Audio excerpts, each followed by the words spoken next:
dhe hodh. Por besimtari i rënduar, por i ndërçuar nga besimi dhe veprat e tij, vazhdon përpara, sepse e di çfarë pret në fund të kësaj rruge. Dhe sepse beson se Zoti që e solli deri këtu, do ta çojë deri në fund. Ndarjesa e pestë e pret dhe është një pyetje që jo të gjithë presin ta kenë kaq seriozisht, megjithatë është një nga shtyllat kryesore të Islamit. Në këtë ndalesë pyetja do të jetë: a e kreve haxhin? Jo thjesht a e ndërrove, a e përmende shpesh, por a e mbushe kur kishe mundësi. Haxhi nuk është një pushim luksi. Kur kishe mundësinë, haxhi nuk është një pushim luksoz apo një traditë kulturore, është një detyrë shenjtë, një akt nënshtrimi dhe një rikrijim i tashigimisë së Ibrahimit alayhis salam, Haxheres dhe djalit të tyre Ismailit. Çdo hap në haxh ka një kuptim. Çdo ritual është një mësim. Ihrami të zhvesh nga statusi. Tavafi të kujton se jeta jote duhet të sillet rreth krijuesit që të ka krijuar Allahu Dhul Xhelal. Qëndrimi në Arafat të detyron të imagjinosh ditën e gjykimit. Gjujtja e shejtanit të kujton se je në një betejë të përhershme kundër tij. Kur ishe i shëndetshëm dhe i pasur, ai ishe shumë i zën,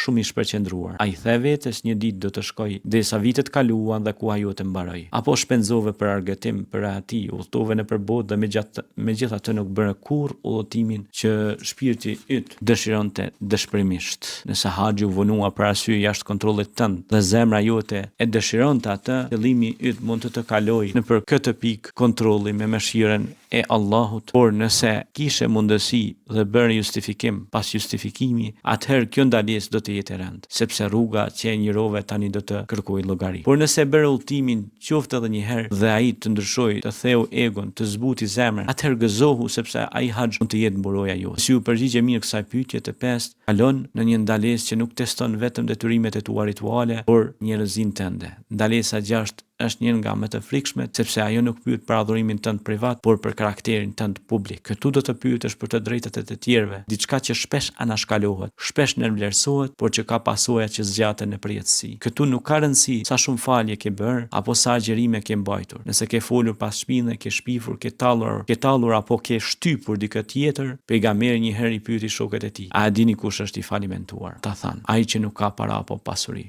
Ai përgjigj: jo, i falimentuar është ai që do të vinë në ditën e gjykimit me falje, agjerime dhe zekat, por ai e ka fyer këtë, ka shpifur për atë, ka përvetësuar pasurinë e dikujt, ka derdhur gjakun e një tjetri dhe ka rrahur dikë tjetër. Kështu veprat e tij të mira do të merren dhe do të jepen atyre që ai u ka bërë pa drejtësi. Dhe nëse veprat e tij të mira mbarojnë përpara se të përfundojë drejtësia, mëkatet e tyre do të hidhen atij dhe ai do të hidhet në zjarr. Ky është falimentimi shpirtëror. Mund të ndërtosh një mal me veprat e mira, por një fjalë, thashë theme, një moment pa drejtësie, një dëm i pa penduar ndaj një shpirti tjetër mund të rrezojë të gjithë. Ai ishte i ndershëm në tregti, ai ishte i drejtë në gjykim. A kërkove falje kur lëndove dikë, apo e shpërfillje gabimin dhe vazhdoje sikur zemrat ishin të përdorshme. Nuk ndalet vetëm te dëmtimi material, dëmi emocional, abuzimi verbal, tradhtia, thyrja e besimit, edhe këto janë shkelje të drejtave të tjerë. Çdo fjalë e ashpër ndaj një bashkëshorti, çdo premtimi i thyer ndaj një fëmie, çdo miqësi e shkatruar nga krenaria, asgjë nuk do të lihet pas dore. Dhe pastaj vjen familja. Ai nderove prindrit edhe kur ishin të vështirë. Ai mbështete vëllezërit e motrat edhe kur ishin gabim. Ai ruajtje lidhjet farefisnore apo i ndërpreva ato për shkak të egos, krenarisë apo një inati. Kurani e thekson këtë vazhdimisht. Ata që i shkëpusin lidhjet familjare do të shkëputen nga mëshira e Allahut, përveç nëse pendohen. Edhe nëse i afër me yt është gabim, ti ishe ende i urdhëruar të ruaje lidhjet, përderisa ato nuk të çonin në mëkat. Dhe çfarë mund të thuhet për gjuhën? Sa lehtë mëkatojmë me të. Një fjalë vetme mund të ngrejë dikë ose ta shkatërrojë. Ai ishte ndër ata që gënjenin, që përhapnin thashë theme, që tallnin të tjerët, bënin shaka me ta, ironi për të mjetat e tyre. Muhamedi paqja qoftë mbi të na paralajmëroi se shumica njerëzve në xhehenem do të jenë aty për shkak të asaj që fituan me gjuhët e tyre. Kjo ndalesë do të jetë mbushur me njerëz, nuk do të mendoje se do t'i shihje ndonjëherë përsëri. Njerëz të cilëve u ke shkelur të drejta, njerëz që i ke bërë të qaj, njerëz që janë lutur kundër teje në errësirën e natës. Këtu ata do të gjejnë drejtësi. Çdo keqje duhet të bëhet e drejtë. Çdo padrejtësi do të zbulohet. Nëse kalon këtë pikë kontrolli, duke u penduar për çdo dëm, duke bërë pajtim, duke u përulur, atëherë do të ecësh përpara. Përndryshe, veprat e tua mund të merren, bilanci yt mund të hanoj dhe mund të pengohesh në sirat përpara se të fillosh ta ecësh. Ndalesa e 7 dhe fundit përpara se të filloj ura është ndoshta më intime, më sekrete. Nuk ka të bëjë me pasurinë, as me namazin, as me haxhin. Ka të bëjë me pastërtinë. Ka të bëjë me tahara, pastërtinë e trupit tënd, zemrës tënde, mendimeve të tua. Do të pyetesh a e ruajte pastërtinë si një akt të shenjtë, jo vetëm për higjinë, por për adhurim. A bëre gusul pas pastërtisë? A qëndrove në gjendje vdesi?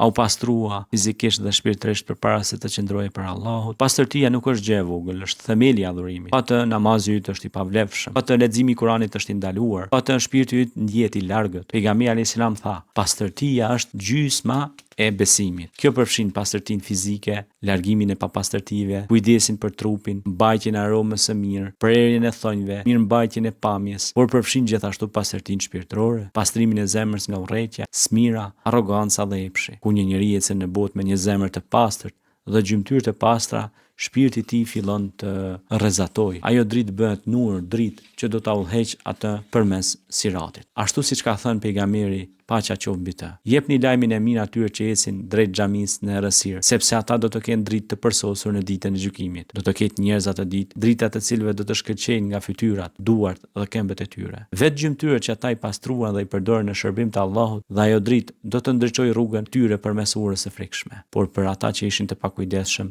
që jetuan në papastërti fizike apo shpirtërore, që lanë dëshirat të korruptonin zemrat e tyre, që neglizhuan pastrimin e errësira do t'i mbulojë. Ata do të lëvizin verbërisht, ata do të dridhen teksa përpiqen të hedhin hapin përpara. Dhe pastaj vjen ura. Tani shpirti duhet të ecë përpara.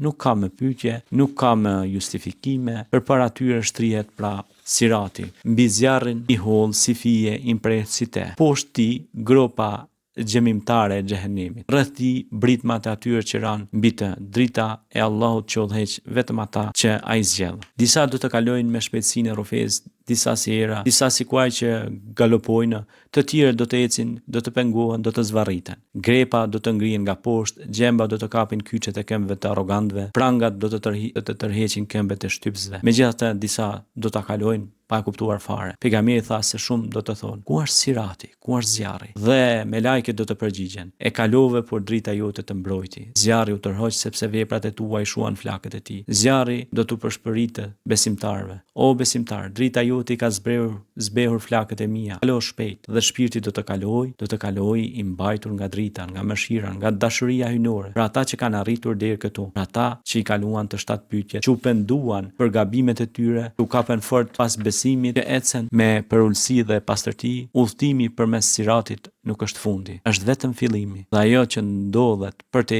është ndryshe nga çdo gjë që zemra mund të imagjinojë. Tani merr një moment për të reflektuar. Ky udhtim për të cilin folëm nuk është trillim, nuk është thjesht një tregim për të trembur apo mahnitur. Është një realitet që çdo shpirt do ta përjetojë. Sirati nuk është mit, është një takim hyjnor. 7 pyetjet, ato po përshkruan tashmë në veprimet e tua sot, kështu që pyet veten, nëse sot do të ishte dita që do të duaj të kaloje, a do të mjaftonte drita jote për të udhëhequr? Nëse ky mesazh të preku zemrën, se të bëri të mendosh më thellë për qëllimin tënd, për besimin tënd, për të ardhmen tënde, mos e mbaj vetëm për vete. Ndaje këtë video me dikën që të intereson. Pëlqeje këtë video që të arrijë më shumë zemra, dhe nëse dëshiron të vazhdon të ecësh me ne në këtë udhtim të së vërtetës, reflektimit dhe besimit, abonohu në kanalin tonë dhe ndiz zilen për njoftime. Dhe të përgatitemi për urën, jo me frikë, por me besim. Deri herën tjetër, bëfshin të lehta hapat e tu dhe drejt udha jote.